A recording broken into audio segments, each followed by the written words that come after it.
Welcome to the Intuitive Therapist Podcast with Janis R. Cohen, therapist, clairvoyant, empath, and medium. Listen in as she takes a no-nonsense deep dive into real human struggles and how to resolve them.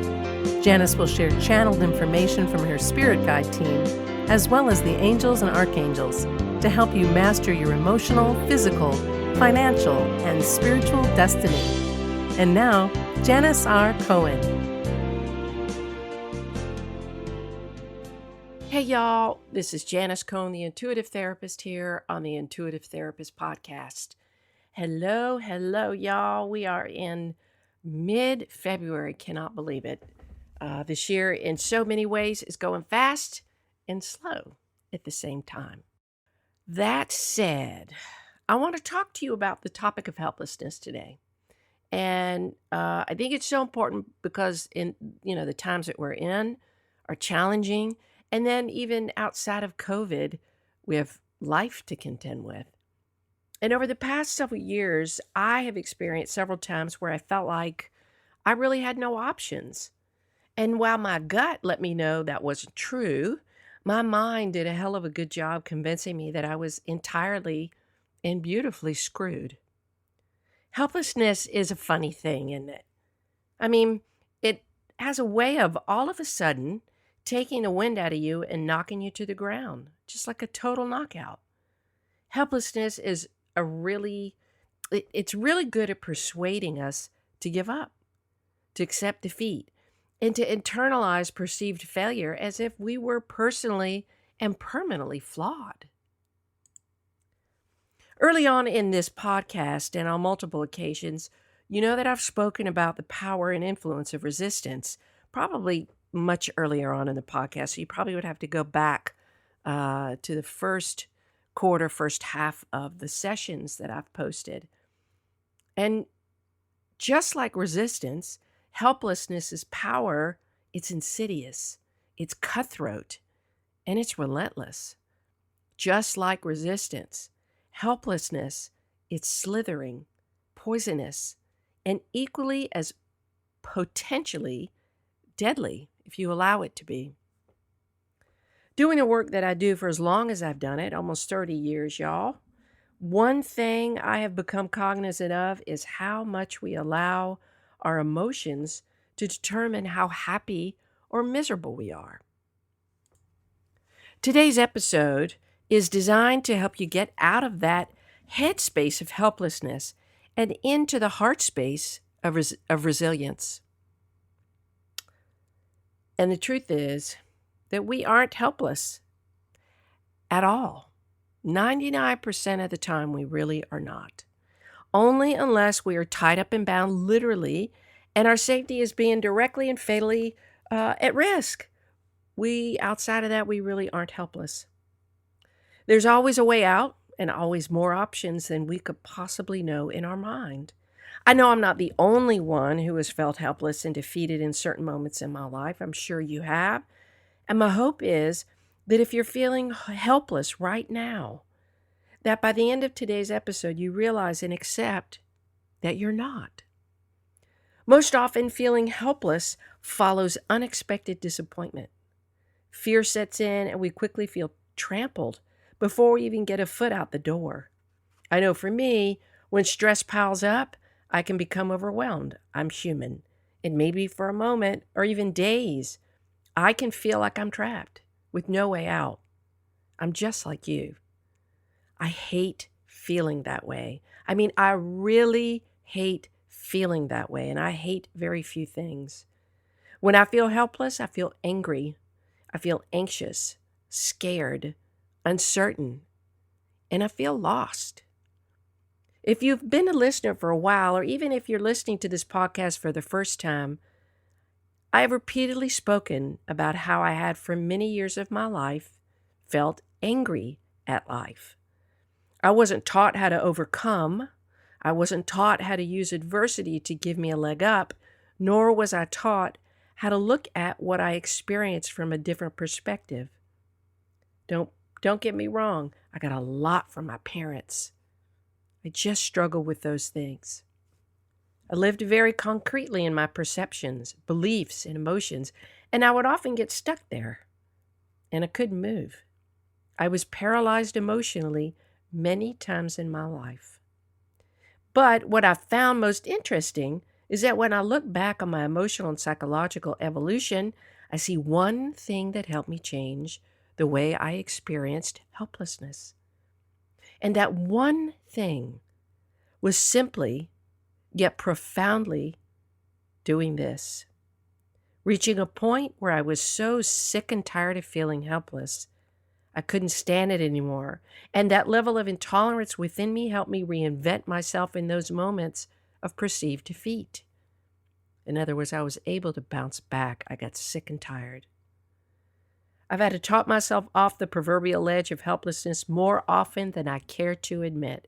But it was either I was going to win over helplessness or the other way around. I was going to be squashed by it. And if y'all have learned anything about me over time in the last 3-4 years of this podcast, it's that I'm not going to let harmful emotions win. I'm going to slay them by befriending them first and then exploiting the shit out of them to my advantage. That's the only way to get out of helplessness and into resilience. It's the only way. There's always something you can do about a situation. There's always an out in 99% of life situations. And remember, I don't include when your life is at stake. Sometimes there's that too. The fact that our brains are so limited in how we process things is the problem, right? So I know that for me, when I can't find a solution that I feel good about, I know that my thinking is way too narrow and that I'm caught up in the narrowness of my own mind. And once I realize that, and it's become more immediate, I think the more I've become aware of the fact that I can't get out of my own way, then I have to say to myself, girl, you're in narrow land. And once I realize that, then it's time for me to look through my Rolodex of resources and ask for help. And I will ask for help from a million people if I have to eliminate any feelings of helplessness that I have. I am relentless when it comes to feeling better.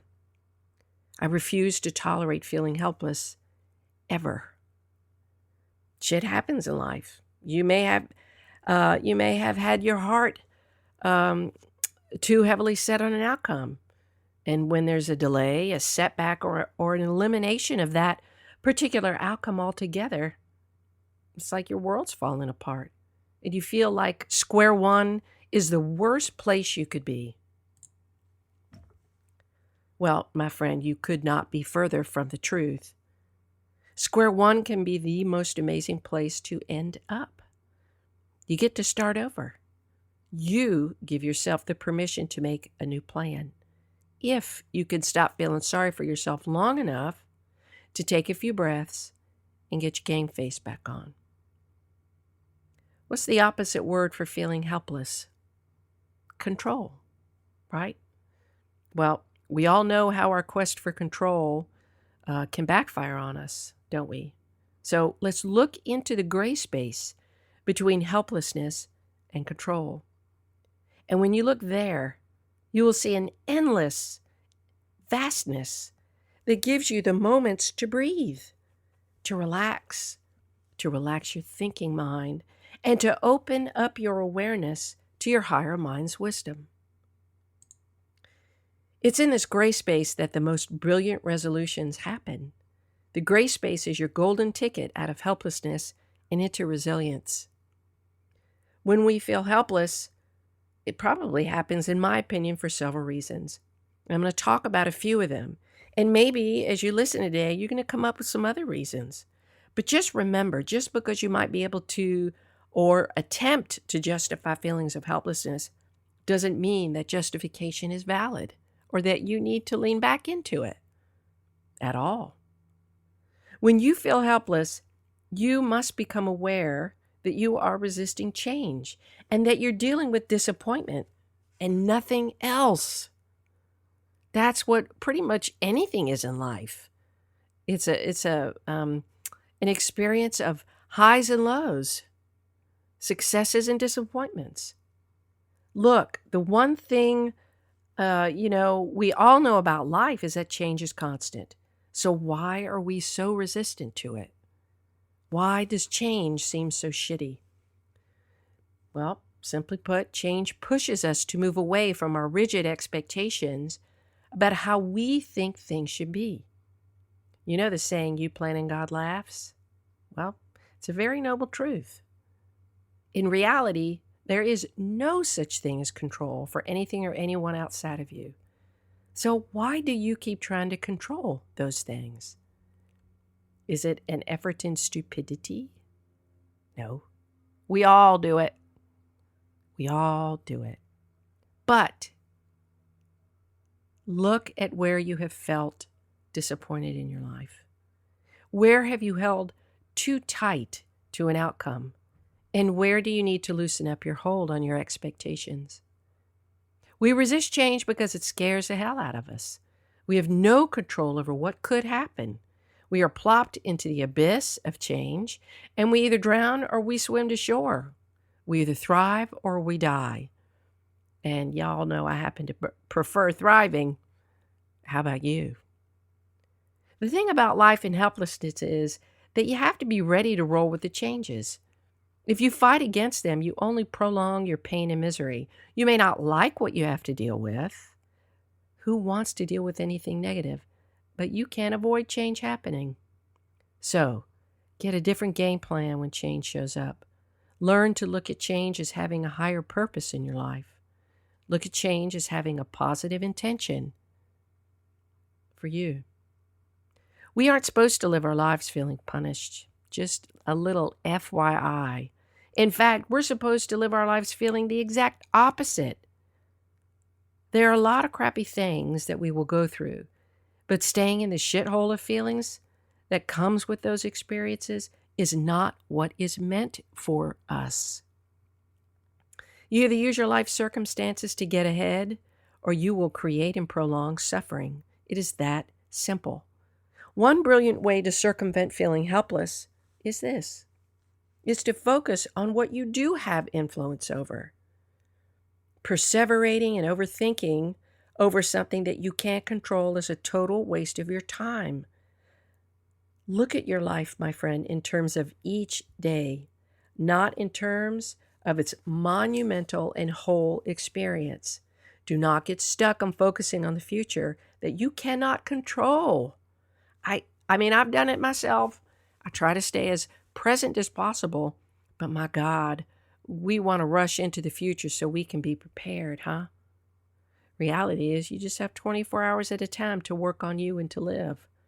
That's a nice span of time, in all honesty, and plenty to start using each moment to your advantage. So, my dear, I suggest you start there. Where in each day can you carve out a sense of control? Where in each day can you bring order and peace into your life? Where in each day can you change your focus to a place that needs your help, or a person who needs what you have because they don't have it? Where can you be of service and get out of your own freaking way? Another powerful thing to think about when you feel helpless is that your brain is not only very biased, but it's also skewed with the filter that you use to process life experiences. One of the most valuable tools that I've been pushed to learn in this lifetime is to consider a different perspective other than the one that leads me nowhere. Funny, isn't that? That's a brilliant idea. Consider something else that leads you somewhere instead of the one way you think which leads you nowhere. Maybe someone's let you down, fired you, broken up with you, or you've experienced something else that makes you feel as if you cannot go on, or that you can't change your life. Whatever that thing is, in order to effectively deal with it and come out on top, you have to learn to flex your thinking and give yourself the opportunity to get out of your own way. If you really looked at how much you block yourself from moving forward, you would laugh. I know when I look back, I laugh at how simple it would have been to just pivot and do something else. That is why I said at the top of the show today that I don't care what it takes. I will search and search and search and search and consult with however many people I need to solve my problem. I am relentless.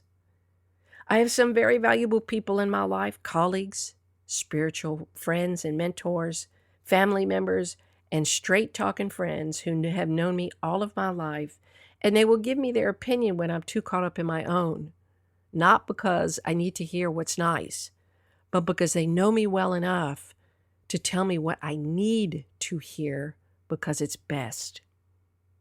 Simply opening my mind up to other ways of looking at a person's response or situation has changed my life.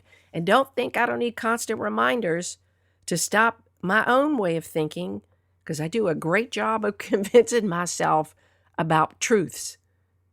And then when I sit back and pause and I say, okay, wait a minute, can I consider thinking about this in a different way? And 99.99% of the time I can. When I feel stuck and helpless, that is my clue that my thinking is too narrow and that I need to stretch it, that I need to consider other things. So, ask anyone who comes to your mind about the struggles that you're in. But please make sure you respect the people you ask. Do not go to somebody who's negative, jealous of you, or insecure. You will get crushed and hurt along the way, and you'll feel worse than ever. Choose reliable people with logical and objective thinking, and I promise you that you will find almost immediate relief from your feelings of entrapment. The only other way to eliminate the feelings of entrapment is to take action once you're aware of other options. Anytime there is anxiety, helplessness, hand to God, get your ass up and do something. I don't care if it's go to the bathroom or go jog or call somebody. Whatever it is, do something different than what you're doing in that moment. It opens up your mind, and you can very well download some good info. Think back on those times where you didn't fall prey to feeling helpless. We all have those times that we can look back and see what we did differently, what we did well, how we got ourselves out of the hole. No matter how big or small your evidence is from your past, when you didn't allow your helplessness to win, please give yourself credit and become who you were when you kicked helplessness's ass. Go back to who he was or she was when you felt strong and vibrant and that you could conquer helplessness, that you didn't let it run you down. Go be that guy. Go be that girl. Kick helpless's ass again. When we think about life, so many people, I believe, argue with the truth. And one thing that I have said over and over again in the last several years is that I stopped arguing with the truth. Doesn't help. So I've come to believe in a very simple mantra. It has probably been the most powerful mantra I have ever said in my life outside of God has my back. And the mantra is, it is what it is. Like I said, this is my main mantra by which I live life. It is what it is. Except I go a little further with it. When I say these next few words, I don't ever just stop it is what it is and go, whatever. Sometimes I do, but most of the time when I'm feeling frustrated, I have to add this second part. So after I say it is what it is, I say, okay, now what am I going to do to get to where I want to go? It's almost like saying, okay, it is what it is. Now what? What do I do? Let me get into action. So if you just say it is what it is and become defeated, you miss the whole point of accepting what is. The key is not to argue with the truth, but to accept it and then pivot. Focus on finding the solution or a path towards a solution, and then you'll find your way out of the dark hole of helplessness. That I promise. Focus on the only things you have control over. This moment right now, the emotions you choose and reinforce in yourself, the thoughts you think, the beliefs you keep, the actions you take, the words you use to describe yourself in your life. I promise you that if you just focus on those 6 things and make sure that whatever you think, feel, do, and say about your life is positive, helplessness doesn't stand a freaking chance of taking hold of you. I hope this has been helpful. If you have any questions or comments, you know where to reach me. Please send them to me at janis@janisrcohen.com. I thank you for listening today. I hope something in here has helped you feel resourceful. Remember, take action when you feel that life is getting the best of you. I wish you a wonderful day, a blessed week, and as always, live intuitively. Thanks for listening to The Intuitive Therapist. If you like what you heard, the best compliment you can give us is to share this podcast with a friend. And be sure to give us some stars and a favorable review at Apple Podcasts or wherever you listen in.